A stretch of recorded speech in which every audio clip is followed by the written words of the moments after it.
tansah mituhu ana dawuh napa yo sampeyan nimbali anakmu aku sadurunge aku maturake akeh kula nyuwun dhateng para penonton tepuk tangan untuk Bapak Gunawan lan Ibu Asyati nggih alhamdulillah nduk unjuk suwirsane Gusti Kang Nyipta jagat dene wis paring kirangan nikmatan wujude nikmat sehat nikmat sempat nikmat iman sehingga aku karo kowe bisa tetunggalan mapan ana ngaringan RT 3 RW 2 Kecamatan Gandusari Kabupaten Blitar nggih.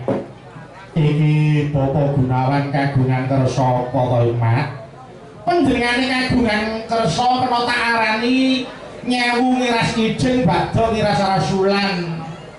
Ya kuwi sepisan ngunjukake rasa syukur ngersani Gusti Kang Nyipta jagat dene panjenenganing Bapak Gunawan anggone nindake pakaryan utawa usaha diparingi rancak lancar satengah lumintu lumaku ning rejeki banyu mili tur barokah nduk nggih ingkang kaping pindho panjenenganing Bapak Gunawan iki kagungan kersa mantu ya kersa ngunduh mantu nggih kagungan kersa mantu iya ya kuwi ora Mas Teddy galih kuncara putra angka 2 panjenenganing Bapak Gunawan lan Ibu Asyati kang wis kasembatan jatuh krama Mbak Ayudila Fitriana putri Bapak Sulih Muhammad lan Ibu Umi Mukayana saka Kalon Kecamatan Talun Blitar nggih alhamdulillah kabeh pinaringan rancak lancar nduk ora ana liya mung kejaba bombong rasane ngati dene aku karo kowe sak kanca tinimbalan sowan ana kene nderek lelekan nggih heeh ya Mak trima luwung ya yo timbang ora ana tontonan ya yo heeh timbang nonton kirik kerah ya nggih panjenengane Pak Gunawan kagungan kersa mantu nimbali awake dhewe sak kanca kalimbuh para kadang seniman-senimati ya saka Blitar, saka Ponorogo, saka Kediri, saka Ngayogja ora kok jeneng panjenenganing Pak Gunawan ki arep umuk kuwi ora ning Pak Gunawan kuwi idete nduk apa iki duwike turah nggih aku karo kowe ditimbali rene nimbali aku sak kanca ki apa entek ayam sak kandang to ngger teleke kuwi lho iso nggo mbayar awake dhewe nggih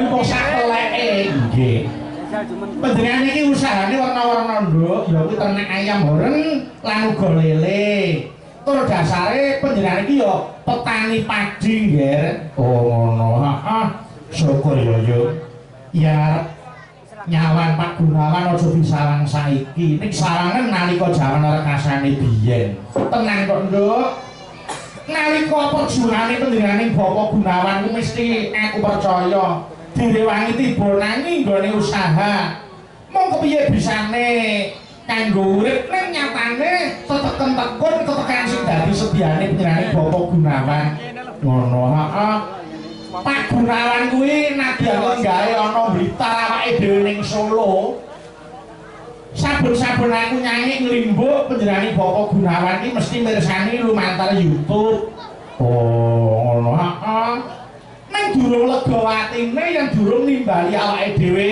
sak kanca suwan ana dalem kene nggih mula alhamdulillah aku wis kelakon suwan rene aduh nggih dalane nduk nggih dalane lho tenan iki mau ngono ya Pak tenan kok jan aku ora ngira yen to jroning swasana sepi ana pepasren kang reja ya awit saka panjenenganing Bapak Gunawan nggone kagungan kersa mantu nggih mergo layangan kuwi adil kok nduk sing entuk rejeki ora mung dalan yoga sinden bintang tamu ning Bu para bakul-bakul kabeh padha kelarisan nggih amin mula dongaku kanggo mantene cekak aos wae apa aja pegatan wis kuwi wae oh lah kok mung aja pegatan lah iya no kuwi donga nggih puluh arep dikandani daki-daki ning nek entek-entekane sepasar bubar ya apa paedahe nggih mula sing dadi karepku sing jenenge wong mantu kuwi peristiwa sakral dan religius. Mula dongaku wis pas to, Nduk, aja pegatan. Lan uga ndongake sakinah mawaddah warahmah. Amin. Sakinah merupakan kondisi hati yang tenang, damai dan tentram. Mawaddah kuwi rasa cinta, suka atau ketertarikan fisik atau material yang tulus antara suami istri. Terus warohmah kuwi kasih sayang, kelembutan hati, empati dan saling menerima kekurangan, Nduk. Oh iya. Ungkapan ini biasanya diucapkan sebagai doa kanggo pernikahan. Awet kuwi minangka dadi contoh penerapan adalah suami istri yang saling menghormati, musyawarah dalam masalah, saling memberi dan memahami perbedaan. Nggih. Yen arep kepengin oleh omah-omah kuwi awet, ora usah tiru sapa-sapa. Tiru Pak Gunawan kuwi wae. Oh ngono. Heeh. Wis Pak Gunawan iki piyaine meneng ning sing grapyak iki Bu Asyati. Oh. Aku wis titen angger sing kakung iki meneng sing grapyak kuwi sing putri. Nek sing putri sing meneng sing grapyak kuwi sing kakung.